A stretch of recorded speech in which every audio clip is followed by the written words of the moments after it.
Hello and welcome to Caring Matters Podcast. I'm Liz Tassone and I'm here today with Nan Fischer. And you may recognize Nan because she and I were on a previous podcast, maybe about a year or so ago, when Nan and I did a workshop for women writing for a change on thoughtful caregiving as a follow-up to a workshop we had done together. But today we're here with Nan to talk about some work she's developed. She's a professional coach and she's developed some work around asking for help.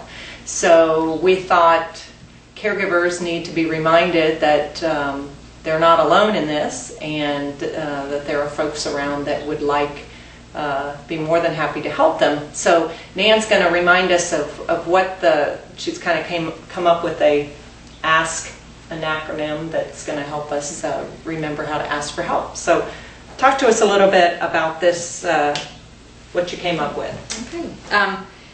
I developed this material as part of a workshop on networking, and the whole idea that prompted it was when you go to do networking, it's important to know what it is that you want and be able to ask for it, because the whole point of networking is creating lifeline relationships and connections. So it's not about using people, it's really about expanding your circle of influence.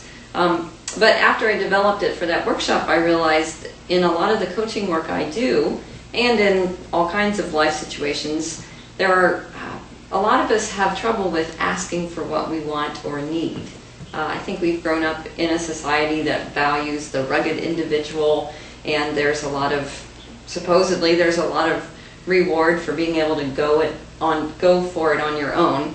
Although I'm finding that reward isn't so great now, because there's lots of needs. So this work on asking came out of the work that I do with clients in coaching, and then also my own life, and then also in the whole arena of networking. Very good. So you've done this according to A, S, and K, and you've got some information under each one. So let's just kind of go through it, and you can give us the highlights of each one. Okay. Well, so the idea was to make an acronym around the word ask as a simple way of helping to broaden our perspective about, well, what does it mean to ask? And I think some of us have this negative perspective, as I was talking about earlier. Like, if you ask, then you're weak. Or if you ask, you'll use up your quota of favors with people. Or if you ask, then somehow it proves incompetence on your part. So the whole idea of the acronym is to have some empowering perspectives about what it means to ask, and to shift our thinking about asking and how it is a much more positive thing. So for instance, under A, it says, assume others share some of your ideas and interests. So it's that whole idea of connecting with other people. Like, if we're thinking of something, chances are the people around us are thinking of that as well. So don't be such an individual or isolated. Recognize that other people have some similar ideas that you have. And when I think about that in terms of a caregiver and the rewards of caregiving, of just caring for another and feeling that, and then sharing that, assuming that someone else might also want to get some of that, the good feeling you get when you help another. Yes, exactly. Yeah. Like, there you are as a caregiver, and it's feeding a need that you have to be the kind of person that you want to be. Well, guess what? We all have that need. So if you're the primary caregiver, there's a second tier or third tier of people around you who also have that need, who would be happy to help support you in the work that you're doing. That's right. That's right.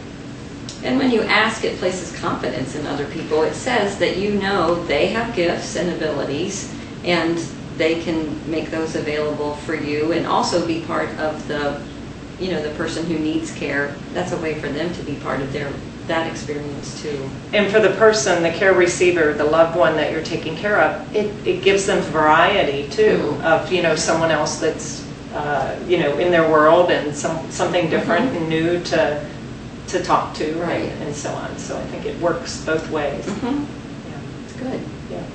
Right. There's also in the ask part about accepting generosity as well as offering it. So it's along those same lines. And I also think that we human beings struggle with being gracious receivers. And that's a gift, and that's also a skill to be able to develop that, to be able to be that receiver so that other people's gifts are acknowledged. We widen the circle so that other people are part of our lives, and also that we risk a little vulnerability on our part. So you think about the person who's receiving the care that you're giving, they had to make themselves vulnerable in ways that they may not have chosen. But that's the reality of the situation. So you wouldn't want, so as the caregiver, you wouldn't want them to not be a good receiver or to not ask for what they need. So how is it that that wouldn't work for you as the caregiver? Right, right. And when I think about when someone does ask me for help, I feel honored. I feel like they trust me, that they appreciate, or that they, I feel honored that someone would ask me for help. So there's something else that you're giving them by entrusting them with, whether it's caring for your mother or sitting with your mother or something. They're trusting you, Yes. and it's an honor to be trusted in that way. So I think that part of it is important. Good. Yeah. Right. So looking at at the S part, a way to look at that too is, just to seek wisdom and guidance. So when in the caregiving situation, I mean, you can get tunnel vision. This is what I have to do. This is what I have to be about. And it's really important to stand back sometimes and get a different perspective or a different viewpoint, some wisdom from other people, so that you can get refreshed and then also maybe introduce new ideas or new ways of doing things. That would be good for you and the person you're taking care of. And I think about the caregiver support groups that Catholic Charities has, and there's a list of those on this website. But that's a way to seek the help of others and share some of your concerns or burdens, but also share some of your triumphs and the things that work for you. You're also not just a seeker of wisdom, but you're probably someone who has a lot of wisdom from having done it for so long.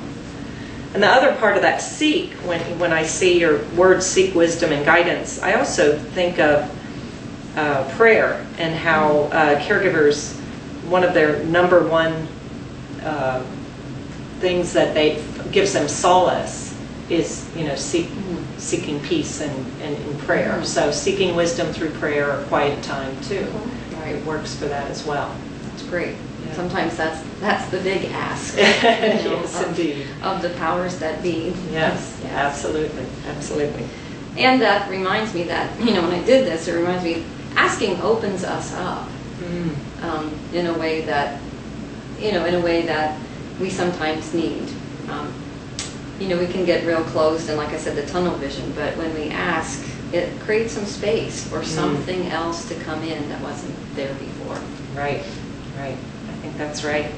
Very good. What else do you have under these S's? Well, in the S's, more starting conversations. I think that would be another way to connect with people in your circle by asking. It allows them to know more about who you are, what you're up against, and enables them to also be part of that, and maybe helps you to hear yourself articulate what it is that you need and want.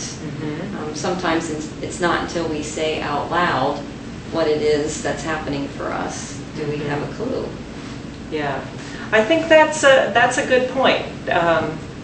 I've had that happen to me where I've said something and then I didn't realize that was part of what I was needing or seeking until I actually said it out loud. And so I think that's a good point of just saying something. You're realizing, wow, that is true. Yes. And so that's a really good point.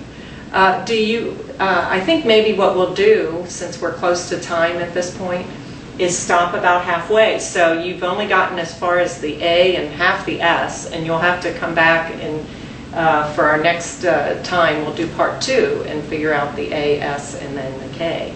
So we'll talk to Nan again about this asking for help document and thing that she's created here. So in the meantime, part of your asking for help might be to check out our sponsors that are listed on this page, and you can click on there, and they've been of great help in keeping this posted, and we really appreciate their support. So thank you, Nan, and we'll finish this up on the next podcast. Meantime, always remember that caring matters.